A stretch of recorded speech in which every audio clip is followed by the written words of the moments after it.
Hello दोस्तों, स्वागत है एक बार फिर आज आपका बीके स्टडीज़ के यूट्यूब चैनल में। देखिए, पिछले वीडियो में हमने आपको कराए थे हिंदी से संबंधित कुछ महत्वपूर्ण प्रश्न। आज हम आपके लिए लेकर आए हैं विज्ञान से संबंधित कुछ महत्वपूर्ण प्रश्न। आइए वीडियो को शुरू करते हैं। वीडियो से पहले वेलकम टू बीके स्टडीज़। देखिए, आप जानते हैं BK studies Rampur YouTube channel आपके लिए जीके के नए से नए कॉन्सेप्ट लेकर आ रहा है और सारे ही सब्जेक्ट को कवर करते हुए चल रहा है। अगर आपको वीडियो पसंद आता है तो लाइक और शेयर करना ना भूलें, साथ ही सब्सक्राइब बटन और बेल आइकन को भी दबाना ना भूलें। देखिए, इसके अतिरिक्त हमारे व्हाट्सएप ग्रुप और टेलीग्राम ग्रुप और साथ ही में फेसबुक पेज भी अवेलेबल है, जहां आपको विभिन्न क्वेश्चनों के माध्यम से डाटा प्रोवाइड कराया जाता है। आइए शुरू करते हैं। देखिए, पहला क्वेश्चन है, तरंग चलती है तो अपने साथ क्या लेकर जाती है। देखिए, पहला क्वेश्चन है, तरंग चलती है तो अपने साथ क्या लेकर जाती है। तो देखिए, तरंगे जब चलती हैं यानी एक स्थान से दूसरे स्थान पर जब गमन करती हैं तो अपने साथ ऊर्जा लेकर जाती हैं। क्या लेकर जाती हैं? ऊर्जा। दूसरा क्वेश्चन है, सूर्य ग्रहण के समय सूर्य का कौन सा भाग दिखाई देता है। देखिए, सूर्य ग्रहण के समय सूर्य का कौन सा भाग दिखाई देता है, तो सूर्य का भाग दिखाई देता है क्रीट। कौन सा भाग दिखाई देता है? क्रीट। देखिए, अभी क्यों ये क्वेश्चन इंपॉर्टेंट हो जाता है, अभी वर्तमान में 21 जून को, कौन सी जून को? 21 जून को सूर्य ग्रहण दिखा था, जिसे हम रिंग ऑफ फायर, किसके नाम से? रिंग ऑफ फायर के नाम से जानते हैं, क्योंकि इसमें लगभग 98 यानी 98.8% 98.8% सूर्य ढका हुआ था। तो इसीलिए इसे रिंग ऑफ फायर, और इसीलिए इस बात का ध्यान रखिएगा कि क्वेश्चन जो होते हैं करंट टॉपिक से जीएस का आएगा, तो उस तरीके से अगर देखा जाए तो ये क्वेश्चन इंपॉर्टेंट हो जाता है। अगला क्वेश्चन है, कपड़ों से जंग के धब्बे हटाने के लिए प्रयोग किया जाता है। देखिए, कपड़ों से जंग के धब्बे, तो आप जानते हैं जंग के धब्बे हटाने के लिए कौन सा अम्ल इस्तेमाल किया जाता है, तो वो किया जाता है ऑक्जेलिक अम्ल। कौन सा अम्ल इस्तेमाल किया जाता है? ऑक्जेलिक। देखिए, कपड़ों पर जो जंग के धब्बे होते हैं वो क्षारीय परत बनाते हैं, जिसके लिए अम्ल के साथ एसिड बेस कॉम्बिनेशन बनाकर वो धब्बों को निकाल दिया जाता है। इसके अलावा अब अदर ऑप्शन में देखें, एसिटिक अम्ल, फॉर्मिक अम्ल और हाइड्रोक्लोरिक अम्ल। तो देखिए, अगर एसिटिक अम्ल की बात करें तो इसका दूसरा नाम है इथेनोइक अम्ल। इथेनोइक अम्ल, और इथेनोइक अम्ल सिरके में पाया जाता है। किस में पाया जाता है? सिरके में। यानी ये अम्ल बैक्टीरिया द्वारा प्राप्त होता है। किसके द्वारा प्राप्त होता है? बैक्टीरिया द्वारा। तो इसका दूसरा नाम इथेनोइक अम्ल, किस में पाया जाता है? सिरका। अब आते हैं फॉर्मिक अम्ल। अगर हम फॉर्मिक अम्ल की बात करें तो फॉर्मिक अम्ल लाल चींटी में, शहद की मक्खी में और बर्रे के डंक में। बर्रे यानी ततैया, ततैया के डंक में, शहद की मक्खी में और लाल चींटी में फॉर्मिक अम्ल पाया जाता है। देखिए, हाइड्रोक्लोरिक अम्ल हमारा अम्ल है। ठीक है, आगे बढ़ते हैं। अगला क्वेश्चन है, गन्ने में लाल सड़न रोग किसके कारण उत्पन्न होता है। देखिए, गन्ने में लाल सड़न रोग किसके द्वारा उत्पन्न होता है? कवकों द्वारा, विषाणु द्वारा, जीवाणु द्वारा और शैवालों द्वारा। तो देखिए, लाल सड़न रोग उत्पन्न होता है कवकों द्वारा। इसके अलावा कवकों द्वारा और रोग भी उत्पन्न होते हैं। तो कवकों द्वारा और रोग कौन कौन से होते हैं? कंडुआ, कंडुआ, उसके अलावा विल्ट, विल्ट और सैट गलन। कौन सा? सैट गलन। ये सारे रोग कवकों द्वारा उत्पन्न होते हैं। इसके अलावा विषाणु द्वारा रोग भी उत्पन्न होते हैं। एक होता है लिफसेनिया, लिफसेनिया, लिफसेनिया विषाणु द्वारा उत्पन्न होता है। वो सॉरी, लिफसेनिया जीवाणु द्वारा उत्पन्न होता है। उसके अलावा जीवाणु द्वारा एक और रोग उत्पन्न होता है, वो होता है पत्ती जलन रोग। कौन सा रोग होता है? पत्ती जलन रोग। तो ये जो होते हैं बैक्टीरिया या जीवाणु द्वारा होते हैं, लाइफसेनिया और पत्ती जलन रोग, जबकि कंडुआ, बिल्ट, सैट गलफ और लाल सड़न कवकों द्वारा होते हैं। अब रोग बचते हैं विषाणु द्वारा। तो देखिए विषाणु द्वारा भी देख लें, विषाणु द्वारा रोग कौन कौन से हैं उनको भी देख लें। तो विषाणु द्वारा जो रोग होते हैं वो है धसेला रोग, धसेला रोग। दूसरा रोग है इसका मोजेक रोग। देखिए मोजेक रोग तंबाकू में भी पाया जाता है, तंबाकू का मोजेक रोग। ठीक, इसके अलावा गन्ने की पीली पत्ती, गन्ने की पीली पत्ती। तो आप इस तरीके से देख सकते हैं कौन सा रोग किस किस माध्यम से हो रहा है। देखिए जिन्होंने कृषि की क्लास ली है और जो बच्चे क्लास रेगुलर लेते हैं उन्हें पता होगा कि कृषि में ये सारे टॉपिक मैंने करा दिए हैं और इसके अलग से नोट्स भी प्रोवाइड कराए थे। आइए बढ़ते हैं अगले क्वेश्चन की तरफ। किस प्रकार के ऊतक शरीर के सुरक्षा कवच का कार्य करते हैं। देखिए यहाँ पर क्वेश्चन आता है कि ऊतक कितने प्रकार के होते हैं, तो याद रखिएगा ऊतक 4 प्रकार के होते हैं। 4 प्रकार के होते हैं, कौन कौन से? संयोजी ऊतक यानी कनेक्टिव टिश्यू, पेशी ऊतक यानी मसल्स टिश्यू, तीसरे उपकला ऊतक एपिथेलियल टिश्यू और चौथे तंत्रिका ऊतक यानी नर्वस टिश्यू। तो जो सुरक्षा कवच का कार्य करते हैं वो होता है एपिथेलियल टिश्यू या फिर उपकला ऊतक। ये हमारे शरीर के सुरक्षा कवच का कार्य करते हैं। ठीक है, अब आता है अगला क्वेश्चन। तो अगला क्वेश्चन देखेंगे, मनुष्य ने सर्वप्रथम किस जंतु को अपना पालतू पशु बनाया। तो देखिए सबसे पहले पालतू पशु जो कि हमारे हड़प्पा सभ्यता और बाकी प्रमाण मिले हैं उसके अकॉर्डिंग सबसे पहले किसको बनाया? कुत्ते को। ठीक है, अगला क्वेश्चन, किस वैज्ञानिक ने सर्वप्रथम बर्फ के 2 टुकड़ों को आपस में घिसकर पिघला दिया? तो उनका नाम है डेबी। क्या नाम है? डेबी। अगला क्वेश्चन, किण्वन का उदाहरण है। तो देखिए इसमें किण्वन का उदाहरण है दूध का खट्टा होना, खाने की ब्रेड का बनना, गीले आटे का खट्टा होना, दूध से पनीर का बनना, सेब का खट्टा होना, आम का पीला पड़ना, रोटी पर फफूंदी आना और इनमें से कोई नहीं। तो देखिए किण्वन दूध का खट्टा होना, खाने की ब्रेड का बनना और गीले आटे का खट्टा होना, ये सारे के सारे किण्वन का। तो आंसर कौन सा सही होगा आपका? का। नेक्स्ट क्वेश्चन की तरफ बढ़ते हैं। देखिए हीरा चमकदार क्यों दिखाई देता है? देखिए सामूहिक आंतरिक परावर्तन के कारण, परावर्तन के कारण, अपवर्तन के कारण और इनमें से कोई नहीं। तो इसका आंसर होगा सामूहिक परावर्तन। देखिए सामूहिक आंतरिक परावर्तन कई जगह ये होता है, इस जगह सामूहिक की जगह होगा संपूर्ण आंतरिक परावर्तन। तो अगर पेपर में संपूर्ण और सामूहिक आता है तो एक ही बात होती है। ठीक है, अगला क्वेश्चन, गोबर गैस में मुख्य रूप से पाया जाता है। गोबर गैस में मुख्य रूप से पाया जाता है। तो गोबर गैस में मुख्य रूप से कौन सी गैस पाई जाती है? मीथेन। देखिए मीथेन गैस इसके अलावा कहाँ कहाँ मिलती है? धान के खेत में, दलदली क्षेत्र में, सड़ी गली वनस्पति में, पशुओं की जुगाली में, जो पशु जुगाली करते हैं वहाँ भी कौन सी गैस निकलती है? Methane gas. और इसके साथ साथ दीमक की डोंबी में, दीमक की डोंबी में भी कौन सी गैस निकलती है? Methane gas. तो याद रखेंगे मीथेन गैस से रिलेटेड कई क्वेश्चन आ जाते हैं। तो कौन सी गैस? Methane gas. ठीक है, मीथेन गैस या मार्स गैस। नेक्स्ट क्वेश्चन, तो नेक्स्ट देखते हैं, निम्न में कौन सा आहार मानव शरीर में नए ऊतकों की वृद्धि के लिए पोषक तत्व प्रदान करता है? अमरूद, सेब, पनीर और गाजर। देखिए जो पोषक तत्व प्रदान करता है वो कौन सा करता है? पनीर। पनीर से लगभग सारे ही पोषक तत्व प्राप्त हो जाते हैं, जबकि गाजर, सेब विटामिन ए के हैं और अमरूद से विटामिन सी की प्राप्ति होती है। तो हमारा आंसर कौन सा होगा? पनीर। नेक्स्ट, निम्न में से कौन एक उड़ने वाली छिपकली है? रेफ्लेशिया। देखिए रेफ्लेशिया एक सबसे बड़े पुष्प का है, रेप्लेटिका और ड्रैको। तो इसका आंसर कौन सा है? ड्रैको। कौन सा होगा?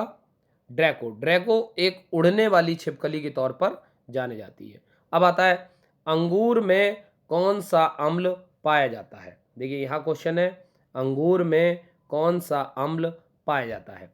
तो देखिए अंगूर में एसिटिक अम्ल, फार्मिक अम्ल। अभी देखिए मैं पीछे एसिटिक अम्ल, फार्मिक अम्ल और ऑक्जेलिक अम्ल के बारे में बता चुका हूँ। तो कौन सा पाया जाता है? टार्ट्रिक। देखिए, ज़्यादातर खट्टे पदार्थों में टार्ट्रिक एसिड पाया जाता है। इमली में भी टार्ट्रिक पाया जाता है और अंगूरों में भी टार्ट्रिक पाया जाता है। अगले क्वेश्चन, कैंसर संबंधी रोगों का अध्ययन कहलाता है। देखिए, कैंसर संबंधी रोगों का अध्ययन कहलाता है तो ये कहलाता है ऑन्कोलॉजी। क्या कहलाता है? ऑन्कोलॉजी। ऑन्कोलॉजी होता है कैंसर संबंधी रोगों का अध्ययन।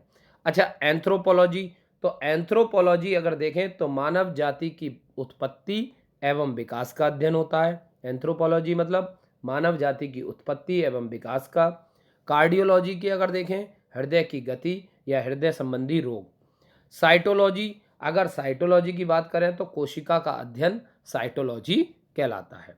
अगला क्वेश्चन, घोंसला बनाने वाले एकमात्र सांप, तो घोंसला बनाने वाला एकमात्र सांप तो वो है किंग कोबरा। किंग कोबरा अपना, जिसे नाग भी कहते हैं, नाग या किंग कोबरा अपना घोंसला बनाकर रहता है। अगला क्वेश्चन, भारत में पाई जाने वाली सबसे बड़ी मछली कौन सी है? तो देखिए, मछली कौन सी है? व्हेल। देखिए, यहाँ पर एक क्वेश्चन ये भी आता है कि सबसे ज़्यादा दांत किस में पाए जाते हैं? तो सबसे ज़्यादा जो दांत पाए जाते हैं वो पाए जाते हैं स्पिनर व्हेल। तो स्पिनर व्हेल कितने दांत पाए जाते हैं? 252। ये चीज़ भी याद रखिएगा, ठीक है। अगला, अच्छा, डॉल्फिन, तो देखेंगे डॉल्फिन भारत का राष्ट्रीय जलजीव है। इसके अलावा डॉल्फिन अनुसंधान केंद्र कहाँ पर स्थित है? पटना में। अगला क्वेश्चन, दालें किसका अच्छा स्रोत होती हैं? तो सब जानते हैं दालें किसका अच्छा स्रोत होती हैं? प्रोटीन का। दालें किसका अच्छा स्रोत होती हैं? प्रोटीन का। देसी घी में जो सुगंध क्यों आती है? एथेनोइक के कारण, फिनाइल के कारण, डाईमेथेनोलिक के कारण या फिर डाई एसिटिल? तो किसके कारण? डाई एसिटिल के कारण।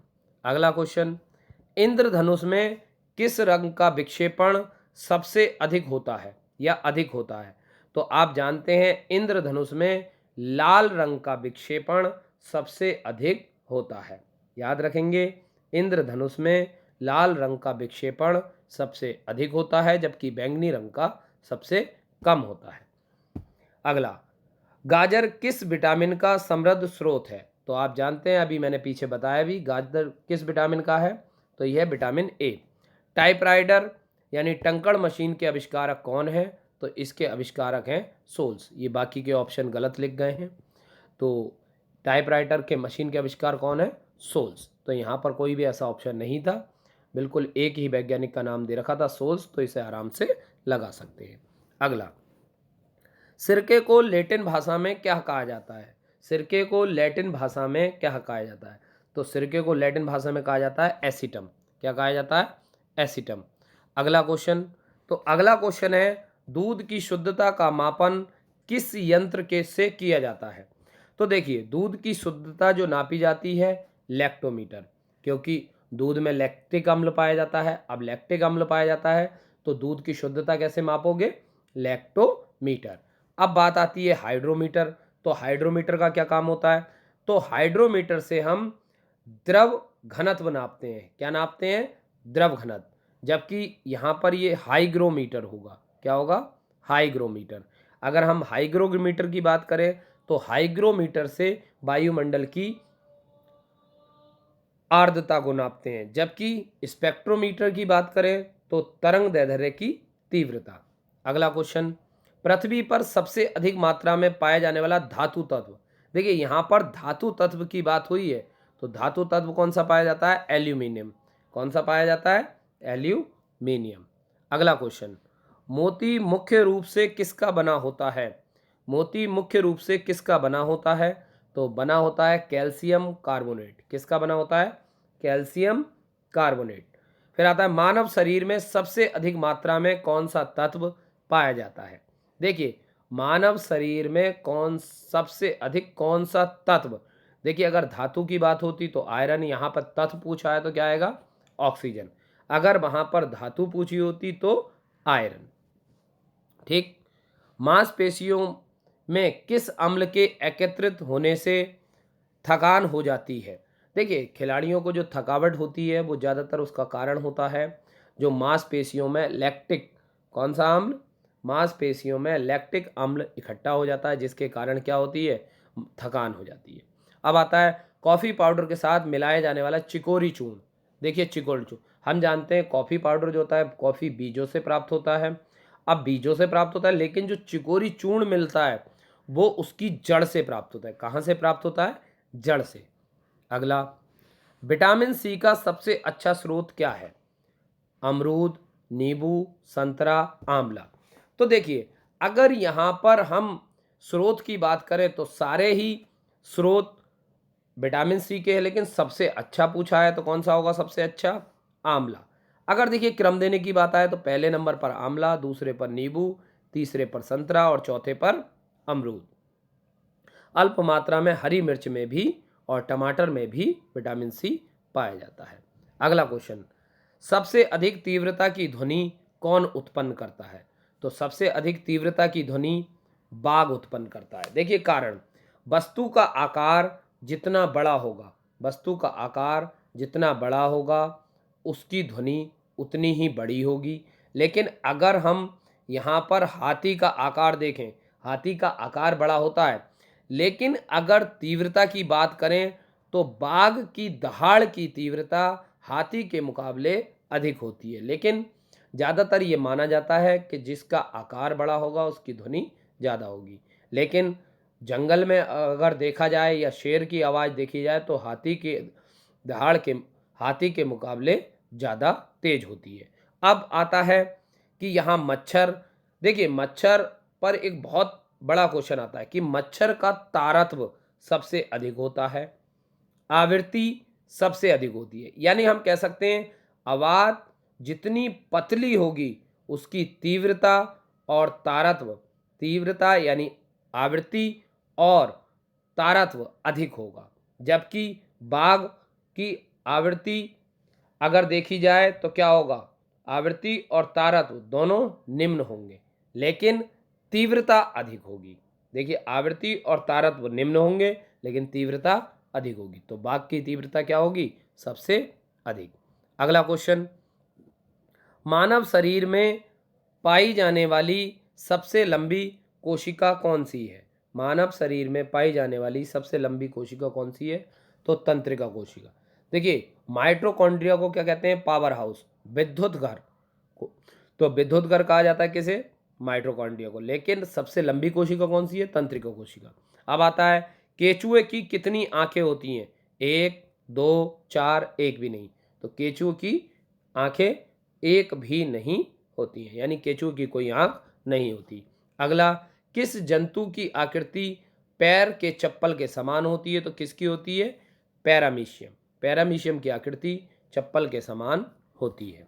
अगला क्वेश्चन, निम्न में से किस पदार्थ में प्रोटीन नहीं पाया जाता, तो देखें चावल, चावल में प्रोटीन नहीं पाया जाता, चावल में फैट यानी वसा पाया जाता है चावल के मंड में, और कार्बोहाइड्रेट पाया जाता है। इसके अलावा चावल में अगर आप देखेंगे, चावल की भूसी में कई बार क्वेश्चन आया है, तो विटामिन ए यानी गोल्डन चावल में, गोल्डन शैला चावल में कौन सा विटामिन पाया जाता है, विटामिन ए।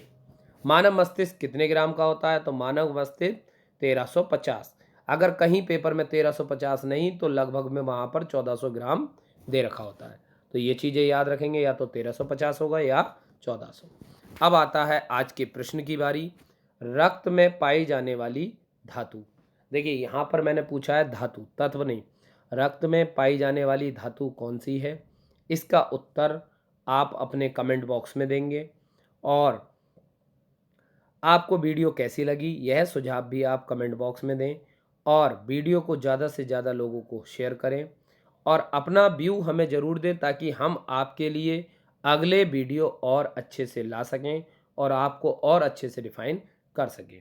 हमारे साथ बने रहने के लिए शुक्रिया, धन्यवाद। आपका दिन शुभ रहे।